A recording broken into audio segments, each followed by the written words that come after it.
second I get off the plane. You know, like...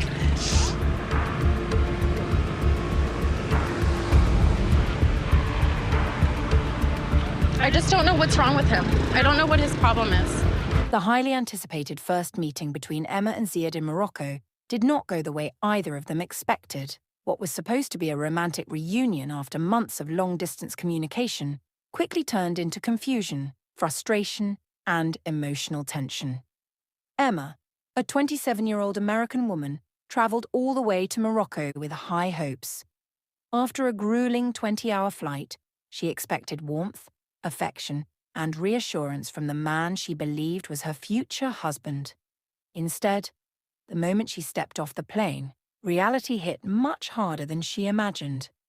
Emma openly expressed her disappointment, saying she felt hurt and blindsided by ZIAD'S behavior. According to her, the first few minutes together were nothing like she had pictured. She couldn't understand why.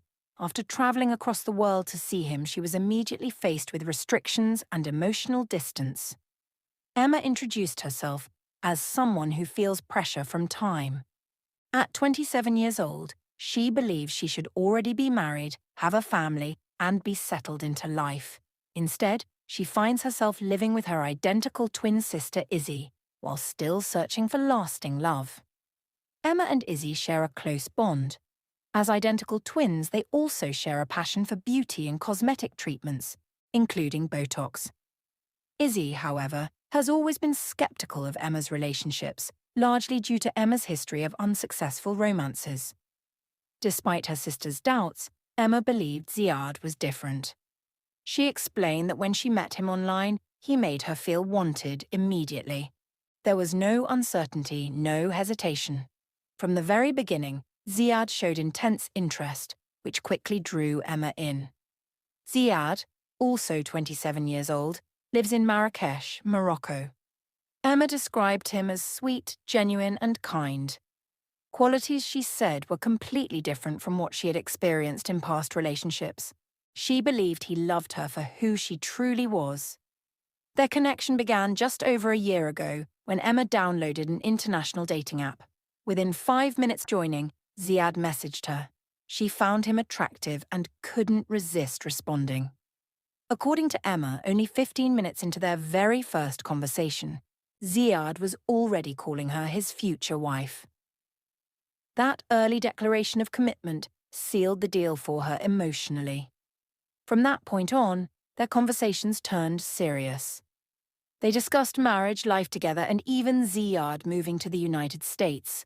Emma believed their future was already planned. So when the time came for her to travel to Morocco, she made one thing clear in her mind. She would not leave without an engagement ring. Emma revealed that ZIAD had already bought her a ring, and she hoped he would give it to her on her birthday. To her, it felt like the perfect romantic gesture and a sign that everything was moving in the right direction. ZIAD, on the other hand, described Emma as his first true love. He said he felt lucky to have found her and seemed genuinely excited about finally meeting her in person. When the day arrived, emotions ran high on both sides. The long-awaited airport reunion was filled with nervous excitement. Both Emma and ZIAD expressed disbelief that the moment had finally come. At first, the interaction appeared joyful. They exchanged gifts, shared smiles, and expressed how unreal it felt to finally be together in person after so much anticipation. However, things quickly took a turn. What began as light conversation soon shifted into discomfort when Emma made a playful sexual comment, something that had always been normal in their online communication. ZIAD immediately shut it down.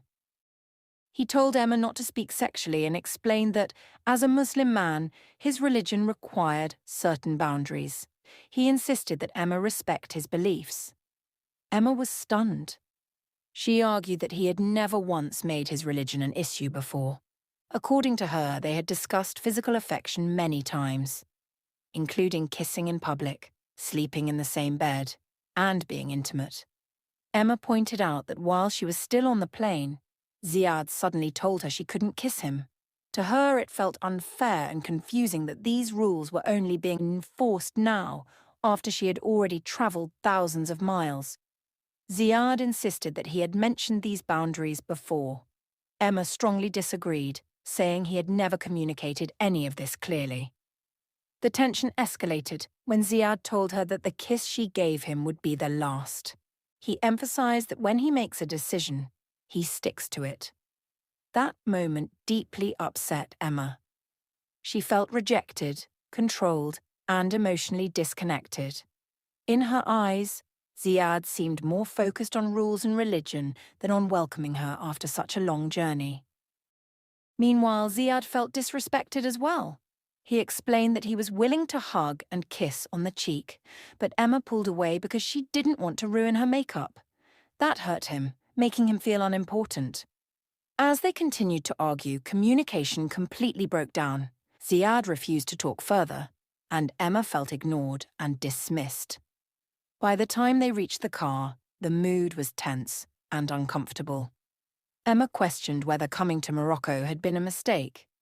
Still, she reminded herself of the good side of Ziad, the man she fell in love with online, and tried to believe that this was just a rough beginning. With 3 weeks ahead of them, Emma decided to push forward, hoping things would improve. But as they arrived at the Riad, new issues emerged. Ziad informed Emma that they would be sleeping in separate rooms. He explained that she was still his girlfriend, not his wife, and therefore sharing a bed was not acceptable. Once again, Emma was shocked. This directly contradicted everything Ziad had told her before she arrived. She recalled asking him explicitly if sharing a room was okay, and he had in a way assured her it was. Emma began to question whether Ziad was scared, second-guessing the relationship, or simply not considering her feelings at all. Despite the emotional distance, the setting itself was breathtaking. The Riad felt like a palace, and Emma admitted that it looked straight out of a fairy tale. Ziad tried to soften the moment by giving Emma a gift. Something traditional that could only be found in Morocco. Emma appreciated the gesture and hoped it was a sign that things could still turn around. Even so, the confusion remained. Emma admitted she wanted affection, closeness, and reassurance, but knew she might have to be patient. As the night continued, deeper issues surfaced. Emma confronted Ziad about their conflicting stories regarding physical boundaries. She pointed out that they had openly talked about sex, exchanged intimate messages, and even shared nude photos. Ziad responded by saying that talking online and real life are different, and accused Emma of being more interested in sex than love. That accusation hurt her deeply. The disagreement ended without resolution, leaving Emma emotionally unsettled. Later, Emma revealed another concern weighing heavily on her mind. Weeks before the trip, she discovered that Ziad followed thousands of women on social media. Feeling suspicious, she reached out to a few of them and learned that Ziad had been talking to at least one other woman. Although Ziad claimed those conversations were old and insisted he wasn't cheating, Emma now began to question everything. His cold behavior, sudden rules, and emotional distance made her wonder if there was someone else, or if guilt was preventing him from being close to her. As the night ended, Emma was left alone with her thoughts, unsure if the man she travelled across the world for was truly the person she thought she knew. As the first night in Morocco continued, the emotional distance between Emma and Ziad became impossible to ignore. What should have been a moment of closeness turned into silence, awkwardness, and unanswered questions. Emma admitted that she was still trying to process everything that had happened since landing. From the airport confrontation to the sudden rule changes, nothing felt familiar. The man standing in front of her felt very different from the man she had been talking to every day for over a year. Ziad, on the other hand, appeared overwhelmed. He explained that Emma is very emotional and strong-willed, and that he needs time to truly understand her personality. He said he wanted to forget what happened at the airport and move forward because, despite everything, he genuinely loves her. But for Emma, forgetting wasn't easy. She expressed that the trip had started on a negative note, and she didn't want the rest of her time in Morocco to feel the same way. She reminded Ziad that she loved him and wanted them to enjoy the experience together. Ziad reassured her verbally, saying he loved her even more. Yet his actions continued to send mixed signals. When Emma asked for a hug, not just any hug, but one that felt loving and reassuring, she made it clear she needed affection. Ziad hugged her, but Emma still seemed unsure whether his emotions truly matched his words. As they explored the Riad, Emma described it as something straight out of a princess movie. The environment was romantic, peaceful, and visually stunning. Ironically, the setting felt more magical than the relationship itself at that moment. Emma openly admitted that while the place felt like a palace, the man who was supposed to be her prince felt distant and awkward. She wanted physical closeness. She wanted to touch him, kiss him, and feel connected. But she knew pushing too hard could make things worse, so she tried to convince herself to be patient. Emma told herself that maybe they simply started off on the wrong foot, and that things could still improve. As the conversation shifted, they began reminiscing about how they first met online. Ziad recalled sending Emma the first message on the dating app and how she responded almost instantly. He said he liked people like that. People who show interest and enthusiasm. He remembered thinking she was kind, positive, and always smiling. Emma admitted that she looked forward to his messages every day. She said he gave her butterflies and made her feel excited and nervous at the same time, especially during video calls. Ziad even told her she looked more beautiful in real life than on social media, something that briefly softened the mood between them. But the calm didn't last long. Emma asked a question that had been bothering her since the airport. What exactly were the rules of their relationship now? She wanted clarity. Ziad explained that as boyfriend and girlfriend, they could spend time together, go out, hug and kiss on the cheek. But nothing more until marriage. No sexual activity, no sleeping together. Emma was stunned. She reminded him that this was completely different from what he had said before. They had openly talked about sex, intimacy, and even sleeping in the same bed. She had sent him intimate photos. None of this had ever been off limits before. Ziad argued that talking online and being together in real life are not the same. He went further, suggesting that Emma seemed more focused on sex than love. That accusation deeply upset her. Emma insisted that she cared about love, not just physical intimacy. She explained that she was only questioning him because his behavior and rules had suddenly changed. The argument escalated when Emma asked him to show proof. Messages or calls where he had clearly stated these boundaries before her arrival. She claimed he never did. Ziad insisted he explained everything during phone calls and believed Emma simply forgot. Emma disagreed strongly, calling him out for what she felt were lies and contradictions. Once again, the conversation ended unresolved. Later that evening, Emma admitted she had lost her appetite entirely. The emotional stress had taken its toll, and she no longer felt excited or hungry. At this point, Emma began to spiral emotionally. She revealed that a few weeks before the trip, she noticed something troubling on Ziad's social media. He followed thousands of women, which immediately raised red flags for her. Feeling suspicious, Emma decided to message a few of them, something she admitted she had done in a past relationship as well. What she discovered made her uneasy. One of the women confirmed that Ziad had been talking to her. When Emma confronted him about it, Ziad claimed those conversations were old and insisted he was not cheating. At the time, Emma chose to believe him. But now, seeing his cold and distant behavior in person, she wasn't so sure. She'd started questioning whether Ziad might be talking to someone else, or even have another girlfriend entirely. Emma wondered if his sudden refusal of physical intimacy was driven by guilt rather than religion. The doubts continued to pile up. As the night came to an end, Emma lay awake with uncertainty. She had travelled across the world believing she was stepping into a future engagement, possibly even a life partner. Instead, she found herself questioning whether she truly knew the man standing beside her. With 3 weeks left in Morocco, Emma faced a difficult reality. Either this relationship was about to grow stronger, or it was already beginning to fall apart. Despite the emotional strain of the first night, Emma made a conscious decision not to give up. She reminded herself that she was in Morocco for 3 full weeks, and walking away this early would mean never knowing whether the relationship could have worked.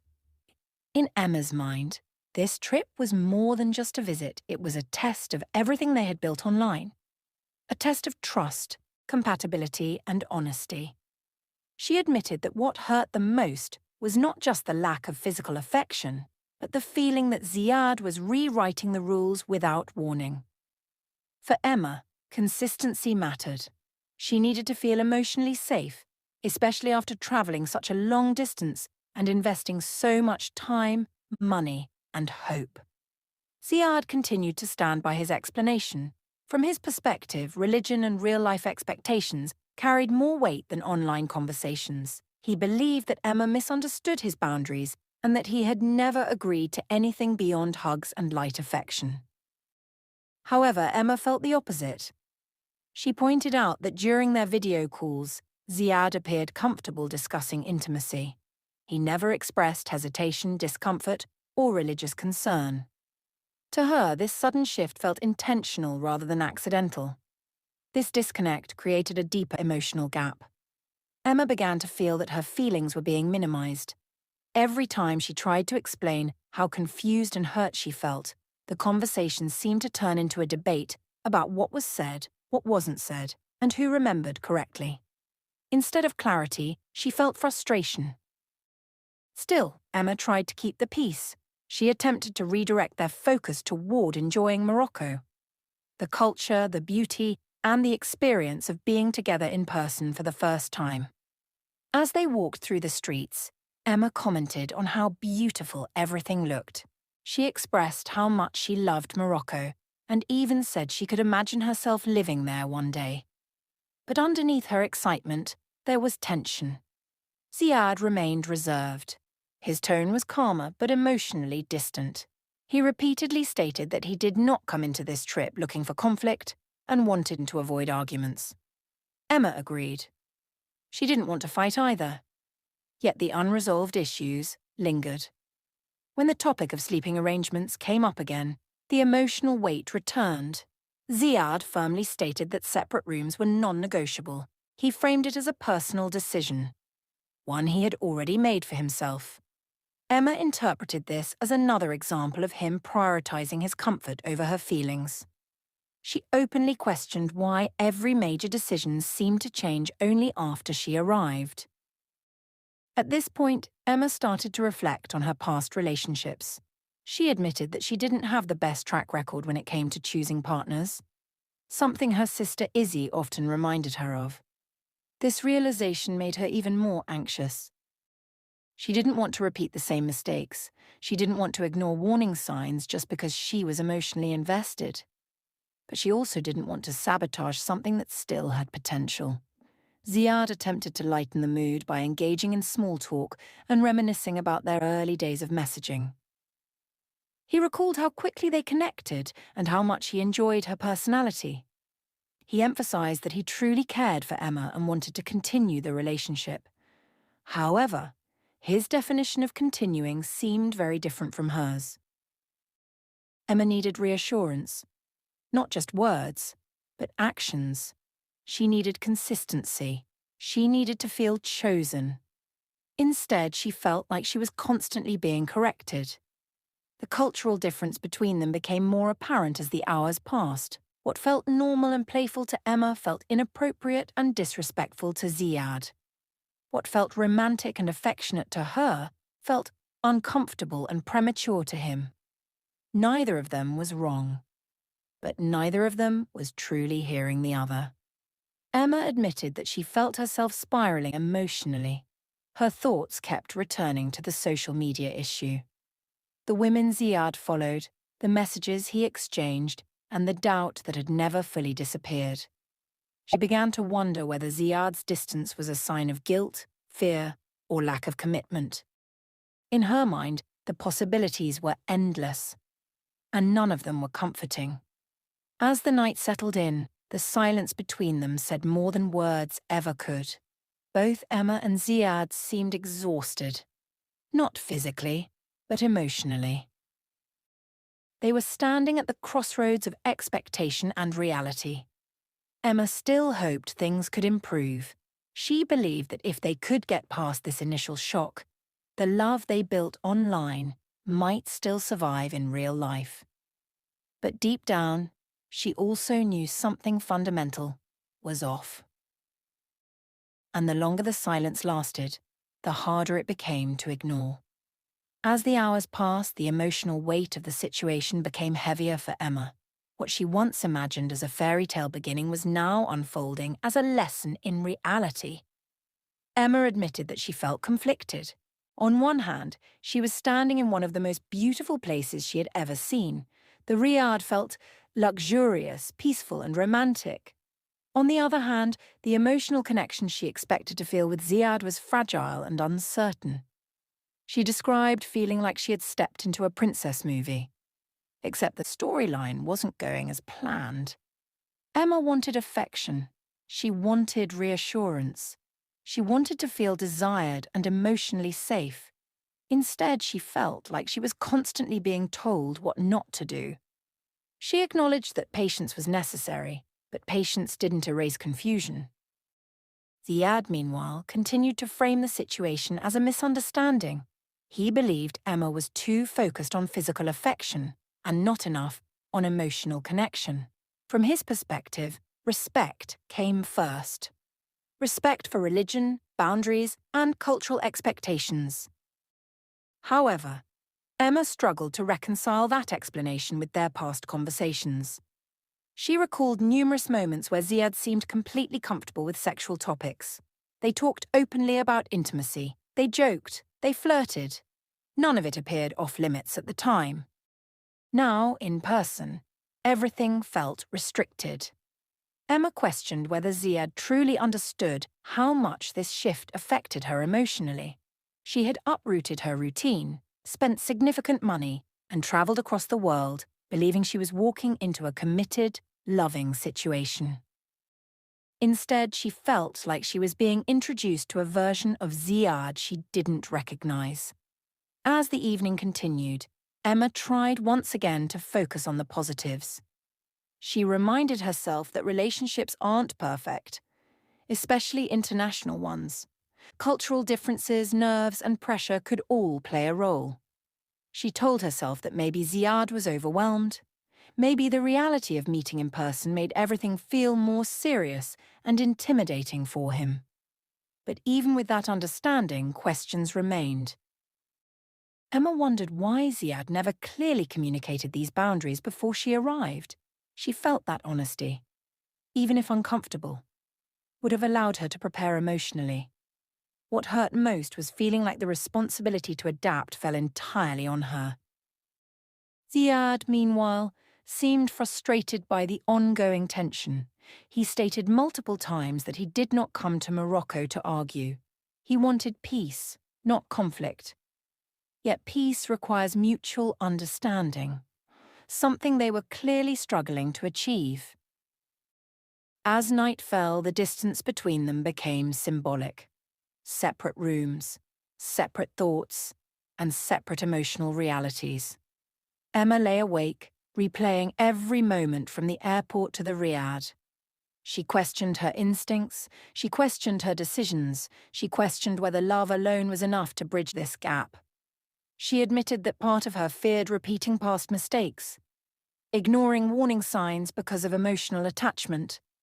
At the same time, she feared giving up too soon. With 3 weeks still ahead, Emma knew she had a choice to make: continue pushing forward and see if Ziad's actions would align with his words, or accept that the relationship might not be what she believed it was. As the first night in Morocco came to a close, one thing was clear. The hardest part of this journey wasn't the distance, the culture, or the travel. It was the uncertainty. By the next stretch of the evening, Emma's emotions were no longer just about the airport incident or the sudden change in boundaries. What weighed on her most was the growing realization that time was working against her. At 27 years old, Emma felt a strong sense of urgency. She had openly shared her belief that this stage of her life should already include marriage, stability, and a family. This trip wasn't casual. It was deeply tied to her vision of the future. That pressure made every interaction with ZIAD feel more intense. Each mixed signal felt bigger. Each contradiction felt heavier. Emma explained that she didn't come to Morocco just to see how things go. In her mind, this was the moment everything either moved forward or fell apart. The expectation of an engagement was always present, even when unspoken. ZIAD, however, appeared to be moving at a completely different emotional pace. While Emma was thinking in terms of lifelong commitment, ZIAD seemed focused on structure, rules, and taking things step by step. He emphasized that love needed to be built with patience and respect, not rushed by emotion or physical desire. This difference in pacing created friction. Emma didn't feel heard when she tried to explain that physical affection, for her, was tied to emotional security, not disrespect. She wasn't asking for something reckless. She was asking for reassurance. ZIAD, meanwhile, felt misunderstood. From his point of view, Emma's expectations felt overwhelming. He believed she was placing pressure on moments that should unfold naturally. Neither of them was wrong. But they were speaking different emotional languages. Emma admitted that she felt like she was constantly defending herself. Every attempt to explain her feelings seemed to turn into a justification rather than a conversation. She also noticed a pattern. Whenever she expressed vulnerability, ZIAD responded with firmness instead of empathy. That pattern made her pull back emotionally. The more controlled he became, the more uncertain she felt. As the silence stretched between them, Emma began reflecting on how easily she fell for ZIAD. In the beginning, the intensity of their early connection now felt like both a blessing and a warning sign. He called her his future wife within minutes. He spoke confidently about marriage and moving to the United States. That level of certainty made her feel safe, at least at the time. Now, standing in Morocco, that certainty seemed to have disappeared. Emma questioned whether ZIAD was afraid of commitment now that things were real. Online, it was easy to promise a future. In person, the weight of those promises felt different. ZIAD insisted he still loved Emma and wanted a future with her, but he believed that love didn't require constant physical reassurance. For Emma, that belief was hard to accept. She worried that if things were already this difficult on day one, the rest of the trip might only bring more disappointment. Still, she held on. She reminded herself of the good moments, the compliments, the memories, the way ZIAD once made her feel secure and chosen. She wasn't ready to let go yet. As the night finally settled into quiet, both Emma and ZIAD were left alone with their thoughts. The excitement of finally meeting had been replaced with caution, doubt, and emotional fatigue. The question now wasn't just whether they loved each other. It was whether love alone could survive such a fundamental disconnect. As the night in Morocco came to an end, both Emma and ZIAD were left facing an uncomfortable truth. What once felt like a perfect online connection now stood on uncertain ground in real life. Emma arrived believing she was stepping closer to engagement, stability, and a future she had long imagined. Instead, she found herself questioning communication, trust, and whether the man she loved online truly matched the man standing in front of her. ZIAD, on the other hand, appeared torn between his feelings for Emma and the boundaries he believed were necessary to protect his values. While he insisted his intentions were genuine, his actions created confusion rather than comfort. With 3 weeks still ahead, the outcome of this relationship remains unclear. Will Emma and Ziad find common ground, rebuild trust, and reconnect emotionally? Or will the growing list of red flags prove too difficult to ignore? For now, one thing is certain. This journey is no longer just about love across borders. It's about expectations, honesty, and whether two people from very different worlds can truly meet in the middle. Only